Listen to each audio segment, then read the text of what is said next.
5에서 6석만 얻을 거라는 국민의힘 총선 분석 보고서에 당 안팎이 술렁이고 있습니다. 민주당은 이낙연 전 대표가 신당 창당 가능성을 열어두는 발언을 내놓으면서 파장이 일고 있습니다. 김장수 전 여의도연구원 상근 부원장, 장현주 민주당 법률위 부위원장 두 분과 그 밖의 정치권 소식 짚어보겠습니다. 안녕하세요. 네, 안녕하세요. 네, 국민의힘이 내년 총선 탄세를 자체 분석을 했는데 서울의 49개 지역구 중에 단 6곳만 우세한 걸로 나타났습니다. 이게 지난 총선 때 얻은 지역구가 8석이었는데 그거보다 2석이 적은 거란 말이죠. 먼저 왜 이런 결과가 나왔는지부터 들어보겠습니다. 저희 결론부터 말씀드리면 이제 이게 국민의힘 사무처에서 했다 그래요. 저는 근데 이 보고서의 수준 자체가 사실 상당히 좀 실망스럽습니다. 특히 이제 사무처가 이제 총선 전략을 준비하는데 물론 이제 지금쯤 되면 총선 전망도 하고 분석도 해요. 그리고 그런 면에서 당의 경각심을 높이기 위해서 조금 부정적인 보고서도 내고 하는데 그래도 이게 이제 사실관계에 좀 정확해야 돼요. 예를 들자면 야 어디는 이래서 불리하고 이렇게 하면 좀 유리하고 이렇게 해야 전략이 나오지 이렇게 뭐 한마디로 말씀드리면 이 보고서의 전체가 아주 핵심이 여론조사에 기반하는 거예요. 근데 여론조사가 대통령 선거 때는 그전까지 잘 맞았어요. 근데 총선과 지방선거 때 많이 틀려요. 그래서 총선 다음 날 되면 뭐 대이변이다 뭐다 이런 기사들이 많이 나오지 않습니까? 근데 이게 이제 여론조사 중에서도 ARS 자료예요. 근데 이 ARS 자료가 지난 대선 때도 우리 당 여의도연구원도 10% 이상 차이가 났잖아요. 윤석열 후보가 10% 이상 이길 거다라고 ARS 회사에 다 얘기했는데 그게 틀렸어요. 그러니까 ARS의 가장 큰 문제는 야당 편향이 심해요. 그래서 야당에 되게 유리하게 나와요. 그런데 이제 그게 지난 대선서부터 이미 많이 틀린다고 나왔기 때문에 그 전에 하던 대로 그냥 뭐 여론조사 자료 이렇게 하고 숫자 세고 이렇게 해서는 전략이 수립될 수가 없어요. 분석도 정확하지 않고. 근데 저는 그래서 이제 다른 것보다 우리 당 총선 전략을 준비하는 사무처에서 조금 이렇게 수준 낮은 분석 보고서가 나왔다는 점에서 그래서 뭐 보고서 자체가 객관적으로 좀 이 품질이 인정이 돼야 이걸 가지고 논하는데 저는 이 보고서에서 얘기하는 전체적인 전망도 매우 틀릴 거다 이렇게 보고 있습니다. 예, 알겠습니다. 보고서의 신뢰도 자체에 대해서 좀 의문을 제기를 하셨는데 자, 국민의힘이 왜 이런 결과를 받아들이게 됐는지 어떻게 생각하세요? 사실 이게 국민의힘의 내부 보고서였다는 거 아니겠습니까? 그렇기 때문에 뭐 그 보고서의 어떤 신빙성이라든지 신뢰 여부에 대해서는 또 당내 구성원들이 판단하실 몫이라고 생각은 듭니다. 다만 이 부분이 공개가 됐기 때문에 또 국민들께 보여지는 그 모습들이 좀 중요해질 텐데요. 결국 지금 수도권에서 서울에서 6곳만 우세하고 나머지는 다 불리하다라는 것을 보고 국민의힘 내부에서 굉장히 많은 논란이 되고 많이들 놀라시는 것 같습니다. 그런데 강서구청장 보궐선거가 얼마 전에 있었고 그 참패를 했던 그 초라한 성적표를 국민들이 그 국민의힘에 주신 게 얼마 지나지 않은 상황이었습니다. 사실 그 이후로 국민의힘이 뭐 혁신위도 꾸리고 나름대로 변화를 해보려고 하였지만 그 결과는 얼마 전에 있었던 혁신위의 빈손 종료가 그 결과였습니다. 사실 국민들 보시기에는 강서구청장 보궐선거 때 보여주셨던 그 엄중한 민심의 잣대 앞에서 과연 국민의힘이 무엇을 준비하고 있고 총선을 위해서 어떤 게 달라지고 있는가 이 부분에 대해서 어느 정도의 또 분명한 경고음을 주고 계신 거라고 저는 생각이 들고요. 물론 이 보고서 자체가 뭐 당장 내년 총선의 결과가 똑같이 될 것이다라고 야당도 생각하지 않습니다. 야당은 당연히 이런 보고서와 상관없이 절박한 마음으로 지금 선거에 임하고 있기 때문에요. 일단 국민의 민심이 이만큼 엄중하고 무섭다라는 것을 다시 한번 느끼는 그런 보고서가 아니었나 생각이 듭니다. 네, 어제 이 결과로 국민의힘이 하루 종일 술렁였습니다. 이만희 사무총장은 최악의 상황을 가정한 신빙성 없는 초안에 불과하다. 이렇게 지도부는 좀 진화에 나섰는데 이준석 전 대표는 더 박한 진단을 내놨습니다. 우세 지역이 6곳도 아니고 4곳이다. 이렇게 얘기를 했거든요. 뭐 다른 분도 아니고 이준석 전 대표 같은 경우는 저번에도 여의도 연구원의 ARS 결과를 보고 받고 그걸 그대로 믿어서 윤석열 후보가 뭐 10% 이상 이긴다 이렇게 말씀을 하셨잖아요. 그러니까 저는 그렇습니다. 이게 뭐 하태경 의원이나 이준석 전 대표가 다른 정무적 감각은 뛰어난데 이런 조사 보고서를 보고 이게 믿을 만하다 이렇게 얘기할 그런 수준은 아니다 이렇게 보고 뭐 민주당의 누구죠? 전 총리 지내신 분이 또 비슷한 말씀을 하셨어요. 민주당이 180석 이상 얻는다. 근데 이 보고서대로 하면 민주당이 200석 이상 얻는 그러니까 대한민국 총선 역사에서 없는 전후무후한 이런 일이 벌어지는 거고, 그러니까 민주당하고 우리 당이 거의 같은 보고서를 갖고 있을 거예요. 왜? 똑같은 방식으로 하면 똑같이 결과가 나와요. 그러니까 이 방식이 지금 맞는지 이거를 먼저 봐야 되는 거지. 이렇게 지금 뭐 그러다 보니까 이게 말씀하신 대로 선거에서 우리가 민심을 잃었다. 그러면 그 원인을 구체적으로 알아야 돼요. 그에 맞게 민심을 다시 얻을 수 있는 방법을 얘기해야 되는데 이게 무슨 뭐 작두로 무 자르듯이 이렇게 아주 엉터리 보고서가 나오면 그런 면에서도 도움이 되지를 않아요. 예. 예. 민주당 이해찬 전 총리 말씀도 잠깐 예, 하셨는데 국민의힘 지도부는 뭐 진화에 나섰지만 하태경 의원도 그렇고 이준석 전 대표도 그렇고 이렇게 비판이 또 나오는 상황 어떻게 보고 계세요? 그렇죠. 일단 무엇보다도 국민의힘 내부에서 또 수도권 선거를 내년에 준비하시는 그런 또 인사들께서도 지금 많은 동요가 있을 것으로 보이는데요. 국민의힘 내부에서도 뭐 이른바 뭐 영남권이나 TK 지역에 계신 분들은 또 상대적으로 이 부분에 대해서는 뭐 말씀은 별로 안 하시는 것 같습니다. 다만 하태경 의원 같은 경우에는 이미 본인의 지역구인 해운대를 출마하지 않고 수도권에 나서겠다 또는 이번에 종로에 출마하시겠다 이런 얘기를 하셨기 때문에 좀 더 민감한 반응들이 나오는 것 같고요. 사실 그렇기 때문에 당 내 목소리는 제가 생각하는 것보다 훨씬 더 커질 것으로 보이긴 합니다. 왜냐하면 수도권에서 선거를 준비하시는 분들 입장에서는 당장 본인의 문제인 것이고 그리고 과연 국민의힘이라는 집권 여당이 국민들께 이 총선 준비를 위해 어떤 노력을 하고 있는지를 전혀 보여주고 있는 것이 없다라는 성토 나올 수밖에 없다라고 생각이 드는데요. 서두에도 말씀드렸지만 이번에 혁신위가 빈손으로 종료를 하고 그리고 강서구청장 보궐선거의 참패에 책임이 있다라고 볼 수 있는 김기현 대표는 계속 건재한 모습을 보면서 과연 국민들께서 국민의힘이 어떤 반성과 그리고 혁신을 했나 이 부분에 당연히 의심을 품을 수밖에 없을 것 같고요. 이대로 가다가는 지금 또 일부 언론에서 나오는 것처럼 수도권을 포기하는 정당 그러니까 수포 집권 여당이 되는 것이 아니냐라는 우려까지 나오는 것인데 사실 수도권에서 지고 나서는 총선에서는 승리하기가 어렵다는 점을 국민의힘도 잘 알 것이기 때문에요. 당내 여론은 앞으로도 계속해서 혼란이 이루어질 것이라고 생각이 됩니다. 예, 국민들의 인식이 더 안 좋아질 수도 있다, 더 안 좋아질 수 있다 이런 말씀해 주셨는데 관련해서 같이 살펴볼 여론조사가 또 있습니다. 내년 총선에서 정부를 견제해야 한다는 응답이 51%로 정부를 지원해야 한다는 응답 35%보다 16%포인트가 더 높았습니다. 이게 한 달 만에 격차가 더 벌어진 건데요. 이 여론 어떻게 읽어야 할까요?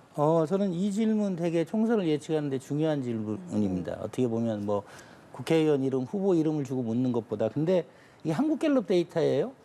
근데 거의 같은 시기에 나온 MBS 데이터가 있습니다. 근데 저는 뭐 제가 어떤 특정 회사를 평가하는 건 그런데 MBS는 우리나라 유수의 최고 수준의 여론조사 업체 4곳이 공동으로 공익을 해서 해요. 근데 거기서는 이번 주에 이 차이가 5% 정도 났어요. 그러니까 정부 여당을 견제해야 된다가 5% 정도 높아요. 근데 제가 이 분석 수준을 얘기하는 게 실제로 여당이 참패하고 야당이 이기려면 이 질문에서 격차가 10% 이상 나야 돼요.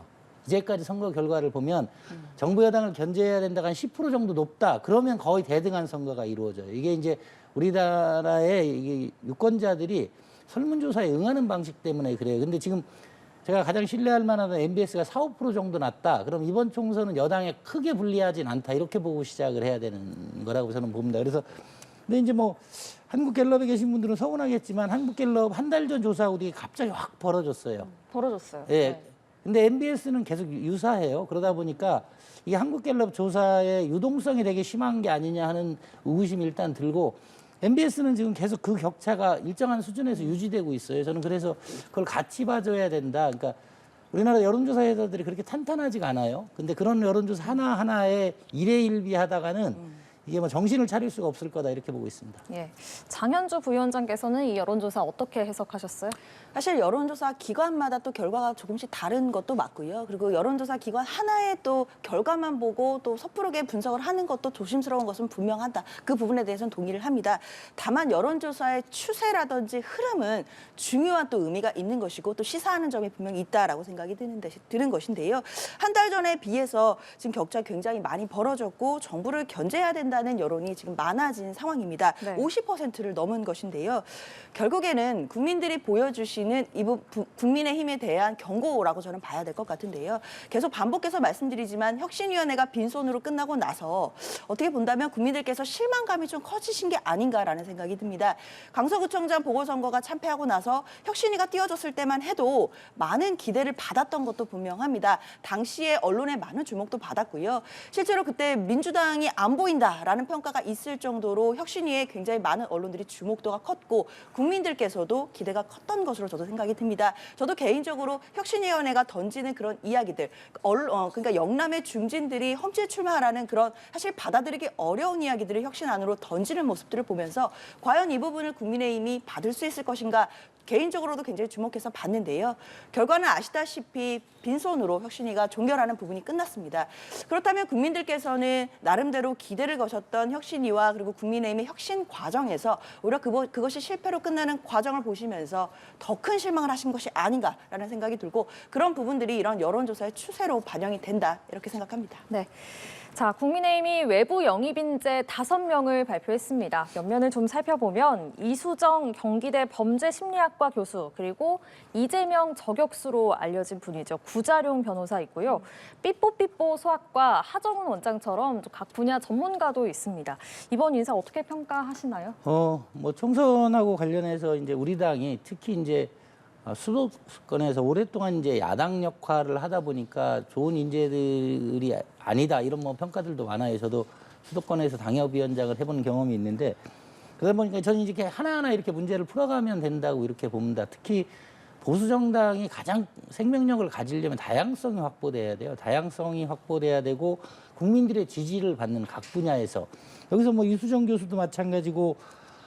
삐뽀삐뽀 소학과 하정훈 교수님 같은 경우 많은 분들이 좋아하는 의사 아니십니까? 이게 많은 분들이 좋아하고 국민 눈높이에 맞고 많은 국민들이 지지하는 분들을 점차 영입하고 그리고 이 중에 이제 이런 분들이 후보로 나가고 이러면서 저는 여러 가지가 있죠. 대통령 국정운영 평가도 중요하고 각 국회의원 후보로 나온 개인의 자질도 중요하고 뭐 대통령도 이제 국정운영 방향을 조금씩 이제 변화시키고 있고요. 그런 차원에서 이런 게 이제 진정한 해법이 될 거다 이렇게 보고 있습니다. 예, 국민 눈높이에 맞는 인재들이 잘 영입됐다 네, 이렇게 네. 평가를 해주셨고 어떻게 평가하십니까? 사실 국민의힘에서 인재 영입을 하신 부분에 대해서는 뭐 상대 당으로서 또 뭐라 말씀드리긴 좀 조심스럽긴 합니다. 다만 지금 국민의힘이 어려운 상황임은 분명해 보이는데요. 또 혁신위도 또 흐지부지 끝난 상황이기 때문에 여러 가지로 국면 전환이 필요해 보이는 상황임은 분명합니다. 그렇기 때문에 또 인재를 영입함으로써 분위기 전환을 좀 시도하는 것 같다라는 생각은 드는데요.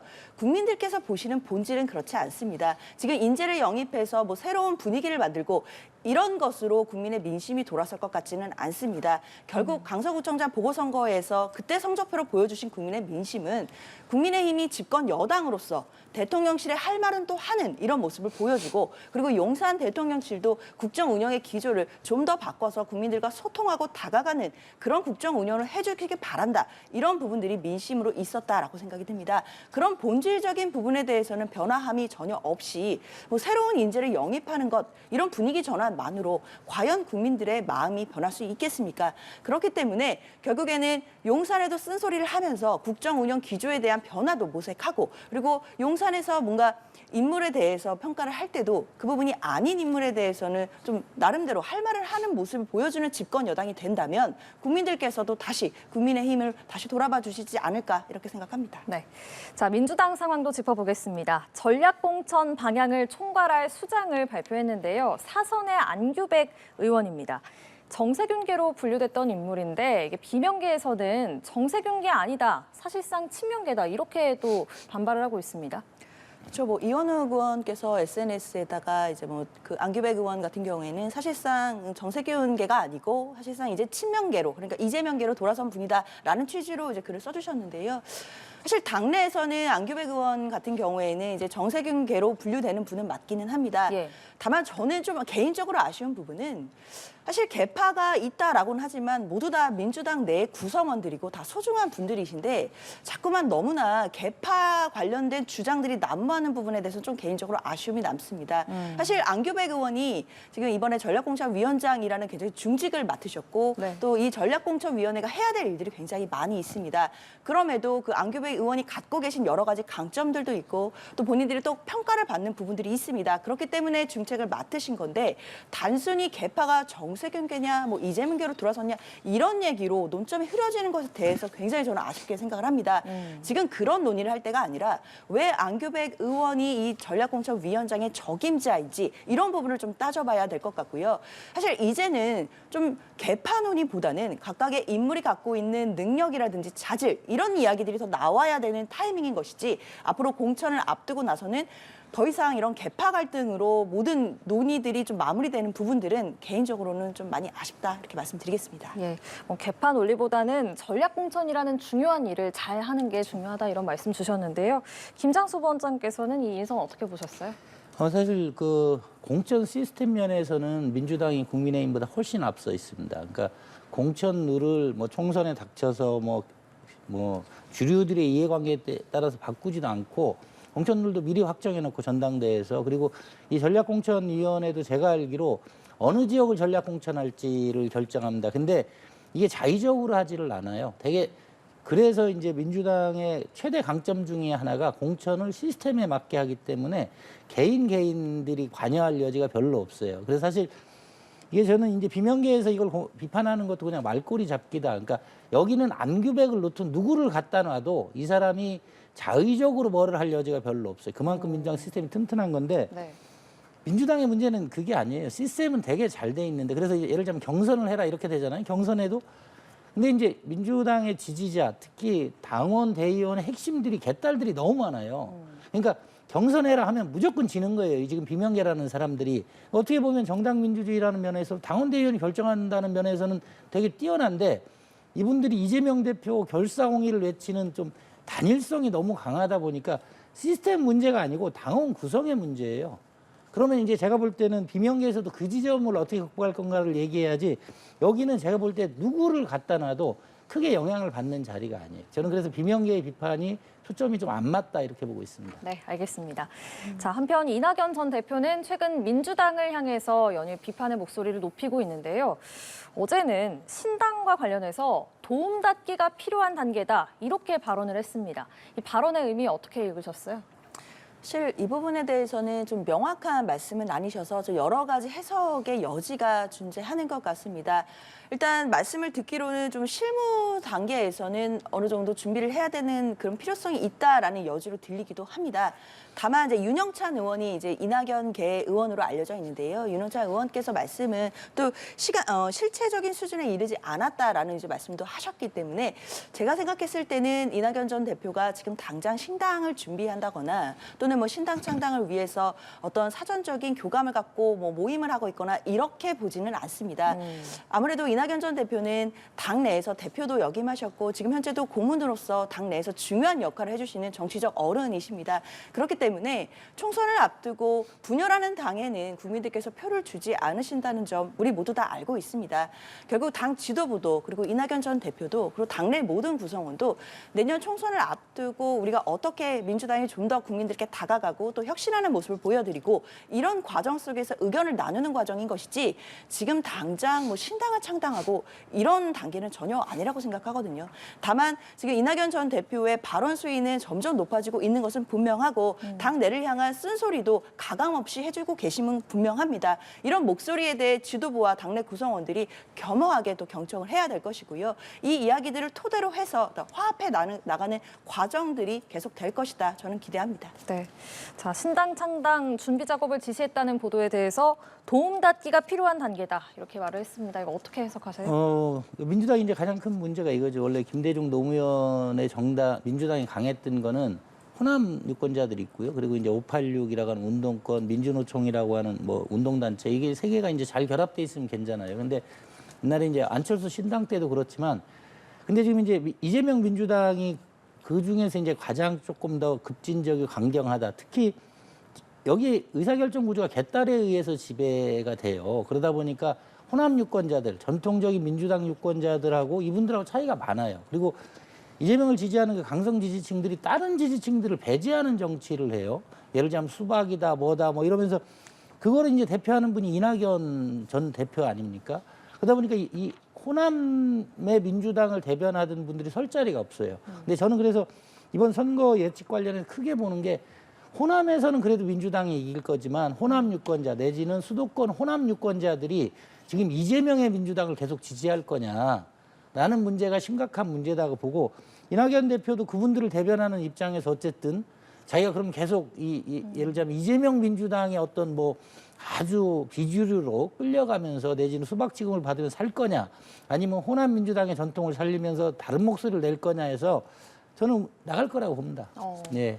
왜냐하면 정치인은 자기가 대변한 유권자들의 목소리를 대변하지 않으면 지금 뭐 이재명 대표 플레이는 뻔한데 자기가 대권 주자까지 쭉 가는 건데 여기서 뭐 어떤 겹불을 째기에는 호남 민주당, 호남의 민주당 지지자들이 그거에 대한 소외감이 크기 때문에 이분들의 요구를 따르지 않을 수가 없을 거다. 그리고 그거는 작더라도 제3당을 시작하라는 말로 아마 귀결될 거다 이렇게 보고 있습니다. 예. 나갈 거라고 본다. 신당 창당도 할 것이다. 맞습니다. 이렇게 또 말씀을 하셨습니다. 민주당 내 비명계 모임 원칙과 상식이 내일 토론회를 열고 중대 발표를 앞두고 있습니다.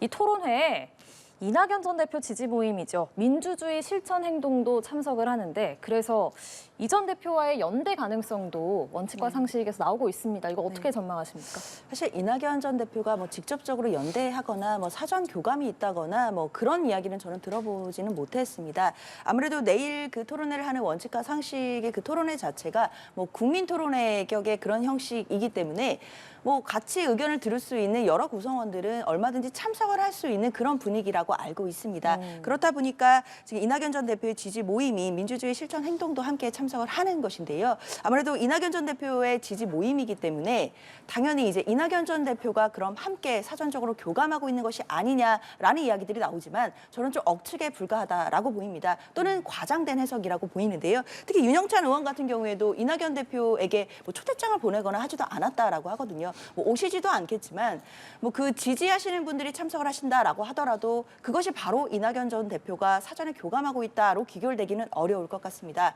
중요한 것은 내일 원칙과 상식의 그 토론회에서 어떤 이야기들이 오가고 그리고 그 이야기들의 어떤 결론을 내세워서 지도부에 전달할 것인지 또는 당내 구성원들에게 이 메시지를 던졌을 때 당내 구성원들과 또 당원들 그리고 국민들께서 이 이야기에 얼마나 공감을 하실 수 있느냐 저는 그게 핵심이라고 보입니다. 네. 그게 가장 중요하고 메시지의 소구력이 중요한 것이지 이것에 누가 참여를 하고 그 뒤에 배후에 누가 있고 사실 이런 거는 부차적이라고 보거든요.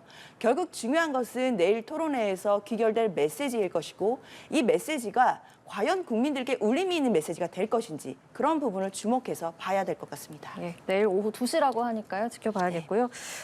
김장소 부원장께서는 어떻게 보셨어요? 비명계 모임의 이름이 원칙과 상식이에요. 그러니까 이 얘기는 지금 이재명 민주당에서 원칙과 상식이 사라졌다고 보는 건데 저는 그 비판도 되게 중요하고 근데 이제 민주주의 정당에서 가장 핵심이 선거 이기려면 다양성이에요. 그러니까 나하고 의견이 같은 사람들만 가지고 선거를 할 수 있는 게 아니고 나하고 의견이 다르지만 그 다양한 그룹을 어떻게 포괄해서 외연도 확장하고 하나의 선거 때는 단일 대우로 갈 수 있느냐 문제인데 이재명 민주당이 이제 가장 큰 문제는 그게 사라졌죠. 그러다 보니까 뭐 이분들이 뭐 나치당이다, 뭐 전체주의 정당이라고 비판할 정도에 그러니까 자기하고 의견이 다르고 민주당이라는 기본 뿌리는 같은데 뭐 이재명을 지지하지 않으면 낙인 찍어서 쫓아내고 뭐 이러고 있지 않습니까? 그게 저는 뭐 다른 좌파 정당도 마찬가지지만 민주당의 위기의 본질은 거기에 있다고 봅니다. 그러니까 자기하고 의견이 다른 그룹을 다 쫓아내다 보면 나중에는 개딸들과 이재명만 남는 민주당이 될 거예요. 그 점에서 이제 가장 심각한 문제라고 보고 있고 저는 그래서 이분들이 지금과 같은 민주당에서 남아 있다면 할 역할이 없을 거예요. 정치인이 할 역할이 없으면 이분들 당연히 나갈 거고 저는 민주당의 그런 분들이 민주당 지지자 중에도 한 20% 정도는 있다 이렇게 봐요.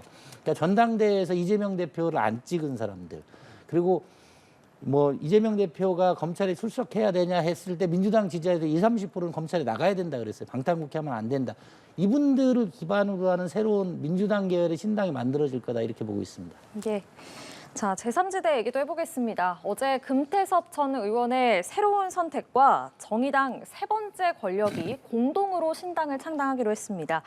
합리적 진보와 개혁적 보수가 함께하는 제3지대 정당이라고 했는데요. 자, 이 빅텐트 정당 파급력 어느 정도로 예상하십니까? 뭐 실제로 이분들이 총선에서 의석을 어떻게 얼마나 얻을 거냐는 이제 지역구에서는 거의 안 되는 거고, 그러니까 이제 뭐 비례대표제가 이제 병립형이냐 연동형이냐에 따라 다를 거예요. 그러니까 연동형으로 가면 그래도 상당한 의석을 확보할 거다 이렇게 보고 있고요.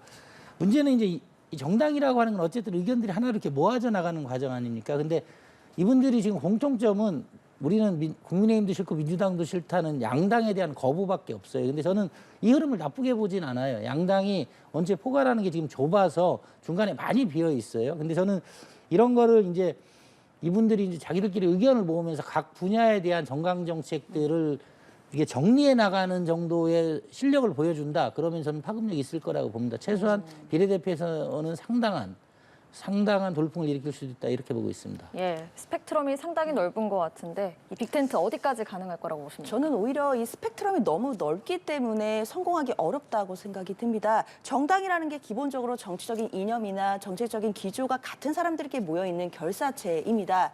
그런데 이제 새로운 선택과 세 번째 권력, 이건 세 번째 권력은 정의당 내부의 개파라고 볼 수 있을 텐데요. 청년 의원 모임. 그렇죠. 과연 이분들께서 합치하는 어떤 정책 기조를 내놓을 수 있을지부터가 일단 의문입니다. 그리고 전 두 번째로 일단 제3지대 하면 가장 먼저 떠오르는 분이 어쨌든 이준석 전 대표이거든요. 이준석 대표가 과연 여기에 합류할 수 있을지 전 이 부분이 굉장히 의문을 드는데요. 네. 적어도 그 세 번째 권력의 공동위원장인 류호정 의원과 이준석 전 대표가 함께 한 정당에 있는 것은 저는 개인적으로 상상하기가 어려운 그림이기는 합니다. 일단 가장 지역적으로 봐도 여성 문제 또는 젠더 갈등에 관해서 과연 이준석 전 대표와 류호정 의원이 같은 당에서 어떤 같은 정책을 낼 수 있을지 의문이 들기 때문에 파급력 자체는 지금 방향으로 봤을 때는 좀 어려워지지 않나 이런 생각이 듭니다. 예, 뭐 어제 그 발표에서 이준석 전 대표에 대한 기자 질문도 나왔는데 일단은 원론적인 답변을 내놓긴 했습니다. 그렇죠. 좀 더 지켜보겠습니다. 김장수 전 여의도연구원 상근 부원장, 장현주 민주당 법률위 부위원장 두 분과 정치권 소식 짚어봤습니다. 고맙습니다. 네, 고맙습니다.